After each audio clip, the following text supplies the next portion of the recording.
Dessert on an ordinary family reunion, but this is not.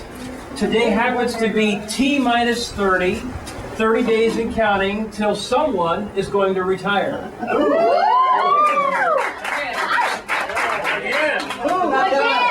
How many times now? Well, no, this was for real. It's called after all the never-ending coffee break. Are you done with your victory laps? No.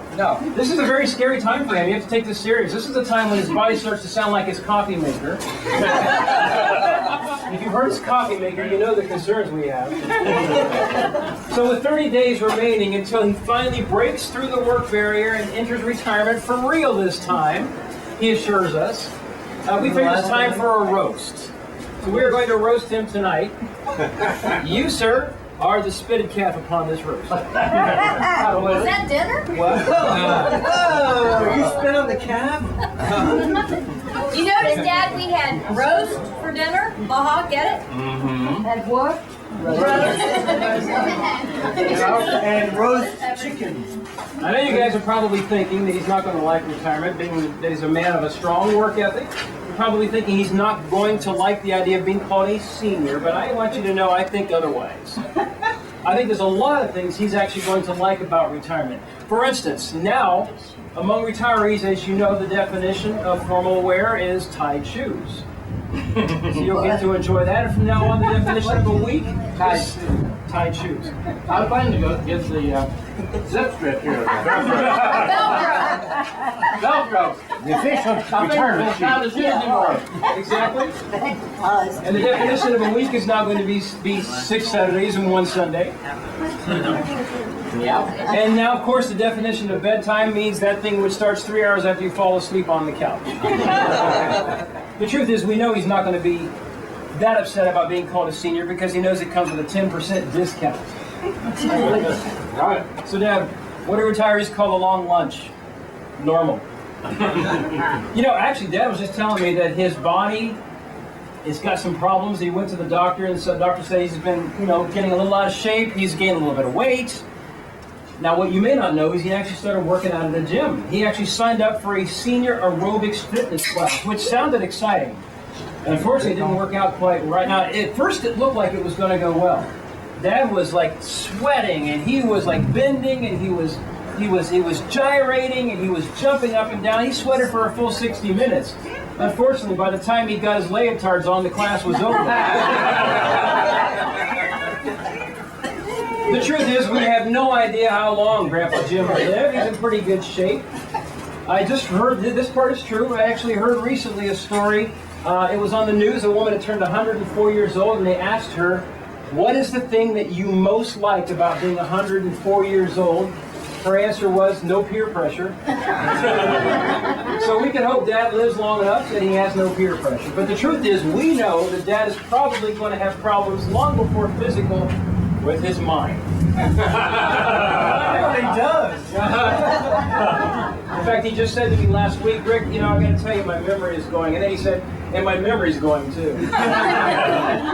So basically, I think this is a good time for us to share any thoughts you have about Dad, Grandpa Jim, brother-in-law, husband, any advice you want to share about preparing for retirement, anything you want to share about memories you have from his past, whether they're funny or sad, or whether they're just heartwarming. We should have started this earlier in the day. Yeah. No, we're all a little tipsy. This is the right time.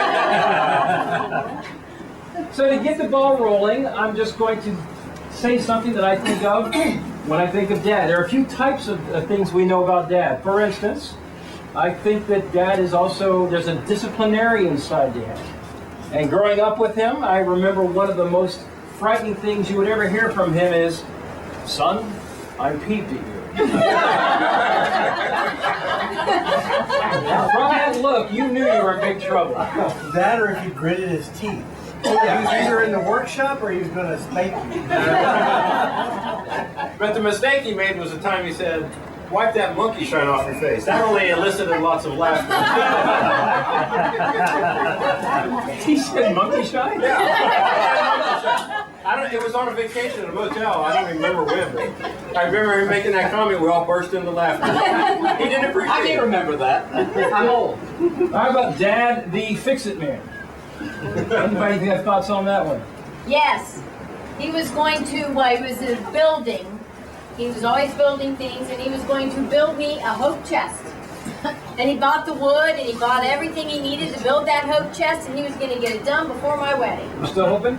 Yep. You just gotta hang in there. Maybe when I retire, I'll get that. Sam, you've been hoping you'd get a chest all your life.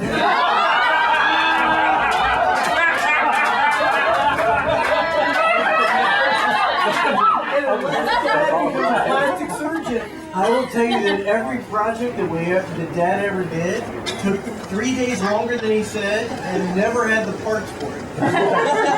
Always everything came cut wrong or whatever, and he'd have to go back to hardware. Mostly what I remember about it is there was always a missing ingredient to his project. Yes. For instance, the time he made a deck for out back in his house in Kansas, and he mastered the fine art of making sure everything was level. So level it was an ice skating rink in the winter. Or his bookshelf, which wasn't quite as thick as the books he was putting on. Exactly, to buy smaller books. Anybody remember the luggage carrier for the greening station? Yeah. Oh, yeah, the fiberglass luggage Oh, carrier. that was so ugly. But it was practical. It was embarrassing. That we hauled. Homemade The camper. homemade camper trailer that we hauled. Yeah. Or how about the pool heater he built? What? The pool heater, the solar pool heater. It was ugly. Did it work? No. No, not really. Oh, we had a, wasn't it an 8-foot pool? We had an above ground pool. An above ground pool behind the garage in Yeah. Hamilton. Right. Yeah, about that It tall. was sloped wood and made the water go down like this. Yep. I put metal on it, those little tin cans. I read that in one of those fixing things and ran the water down through all that. Unfortunately, you were living in Ohio where there's more clouds than sun. And there were trees for shade. Oh, yeah. So that thing didn't work. The pool didn't work. When you got an 8-foot pool, you try to swim across it, what is that, 1 stroke or 2? That's right. When we went to Burger Chef growing up, that was our only restaurant for many, many years.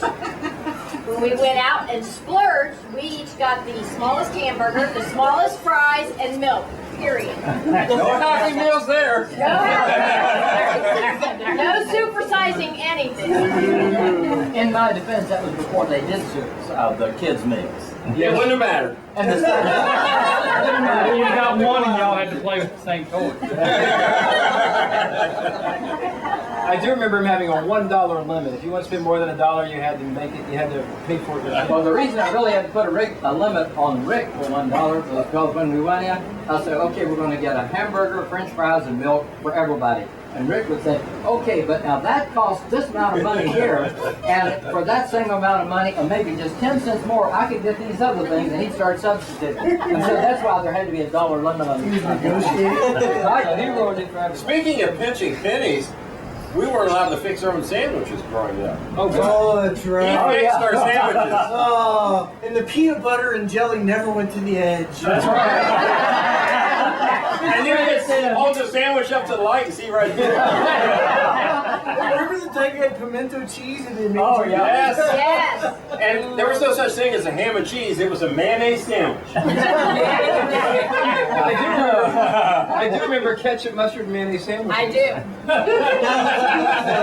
Dad put grilled cheese Oh, yeah. with sugar on it. Oh, yeah. Grilled And I cheese haven't with been able sugar. to get anybody to make it sense. I learned that from my mother. Didn't you say more? Grilled cheese, putting sugar on it. I want that this week when I stay with you. Continue the tradition. It is good. Do you also remember when they'd serve the food and they go, there's 1 scoop of this per person, there's 1 wiener per person, there's 1 whatever, and Oh, yeah. they'd set out the limit so you didn't have to pay And for it. dessert was 1 cookie. Yes, 1 cookie. And that was for a week. Well, to give you some idea, my total salary to feed all these 5 kids on was less than I pay in taxes now by a long shot. Sounds like we're heading into talking about politics, which is not a good idea. Wait, I think Laura has a comment. Oh, yes. It's not directed towards Pam. Sorry about that this time. Hey, Laura, we're roasting dead.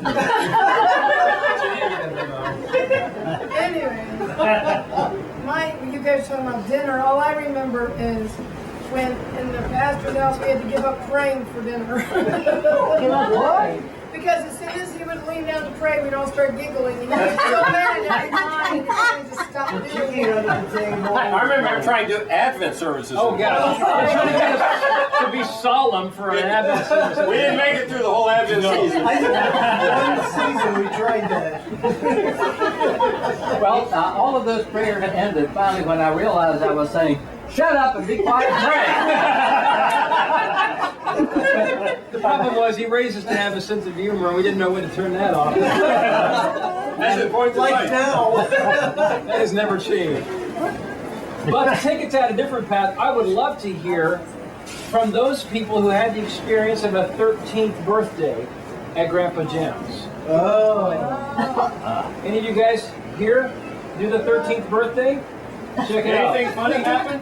Well, it didn't be funny. Just tell us what you did that was best about it, what you remember the most. I remember sitting by the pool and him describing exactly how the current of the pool. He told me why it was that direction. I don't remember why. Why the water is the color it is. He told me everything about that water. Did he give you the history? Now you see how much education you got about all that you didn't need to know. And I learned more about a compost pile than I Or how to gravel your yard. Nobody's ever done that like he has. Gravel, yeah, like our yard's full of gravel. I planted gravel, rock. Florida's irrigation system. Where's Gabriella? What are you going to learn next year? She's not going to hear the horror stories. She's in the other room. She's missing all this. She doesn't know what she's missing. You go to the water park with him? You wipe out. I don't remember. But he did walk up 18 stories 5 times. I heard that story from Yeah, your what did he trip. do? Who's that? just walked a lot upstairs. When he took Caleb to the water park, he went up the steps at least 18 times. I know I learned a lot about segways. It was more than that. It was more than 25. More than 25. Yeah. This guy was the only guy that outlasted me at the water park. I figured out why I don't have any stories like that from my 13th years because I didn't want to do anything but go shopping for mine. I didn't know nothing about that. They just took me shopping. That's all she does now. Grandma went with me every time and he would just push the cart. So now I know why I didn't get these stories. Now we know what to do with him, but we don't know all the stories. Go shopping. He didn't know enough about But you see what you missed. You could have had all I'll this. tell you what though, he took me on the airboats, those were fun, but he ended up giving the tour more than the tour guide did. Well, that's a surprise. So we went to go see a good old-fashioned Christian movie, which of course I pitched that way, and it turned out to be Bruce Almighty.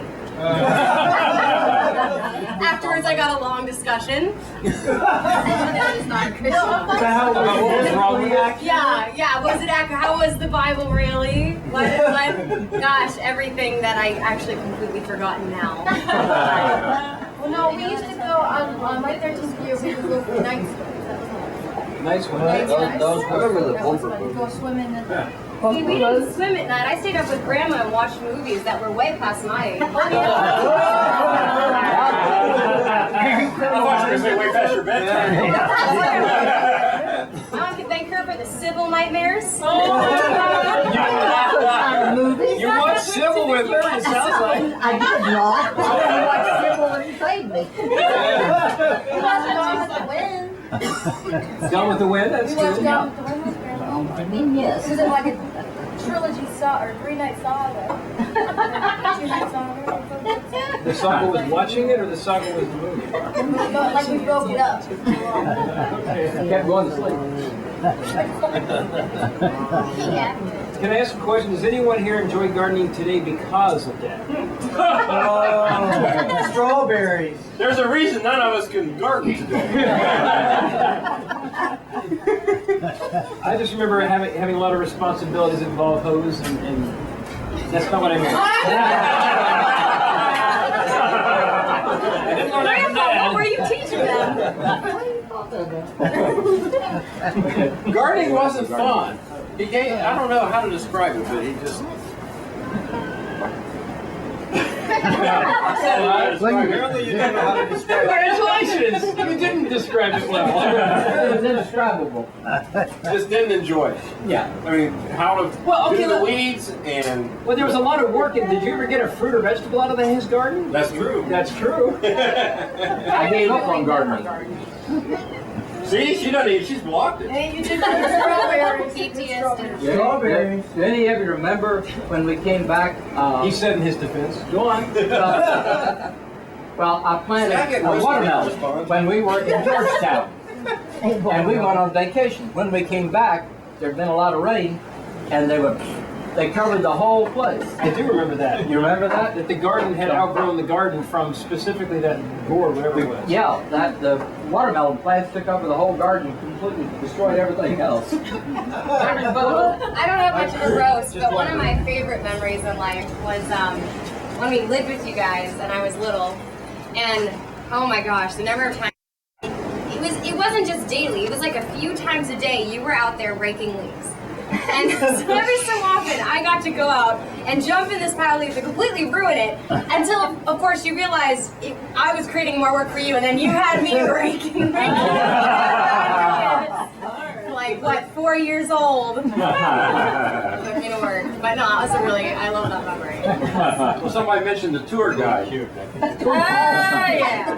I mean, we don't even have to go back too many years. Big segue. 2 years ago.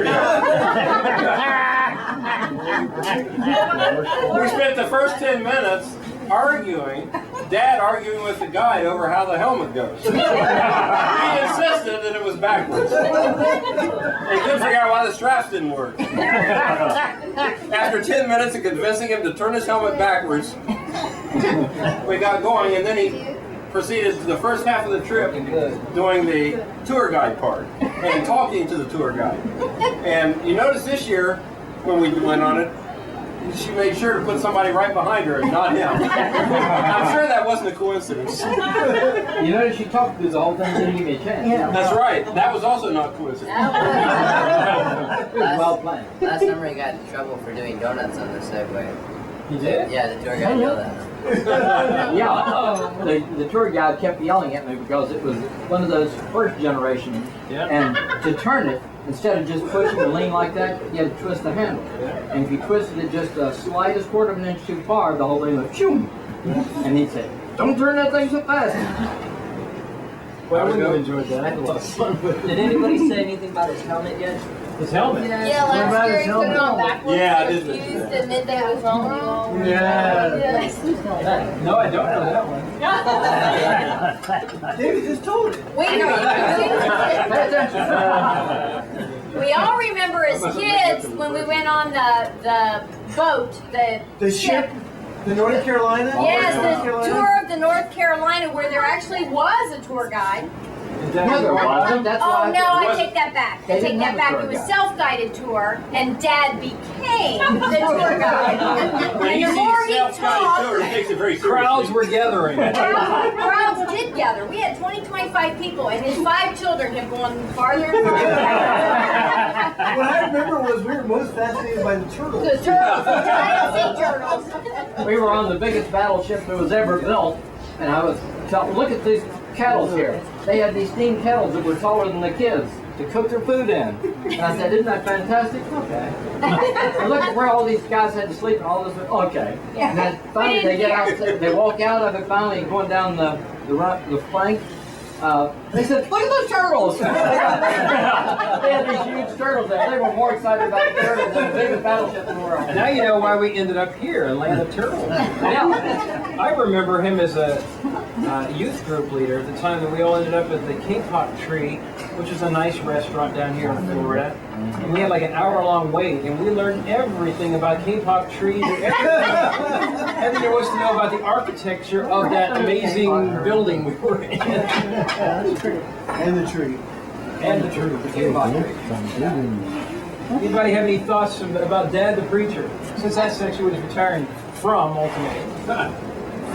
Kurt was never one down there. I remember that all of his sermons came with coloring books and things to do. That was for the adults. I have to admit, what I mostly remember is connect the dot games. Actually, we played basketball. We made sure there were We games played for the basketball with the children to play. bulletin. Remember, we split it in half and do the circles and as the O's, and whoever had the more baskets on either side. That's all I did during church. That's all he did during. I remember once as a very young child, don't remember quite how old, and was it you, Chuck, that was with me? And I don't know what was funny, but something during the church service was hysterically funny. And we were on the front row laughing and cutting up, and he's trying to preach, and his children are disrupting the entire service. He came down out of the pulpit to the bench and got in our face, but you will better sit. And then went right back to preaching like it never happened. I have to admit, that is one thing I have learned about parenting from Dad.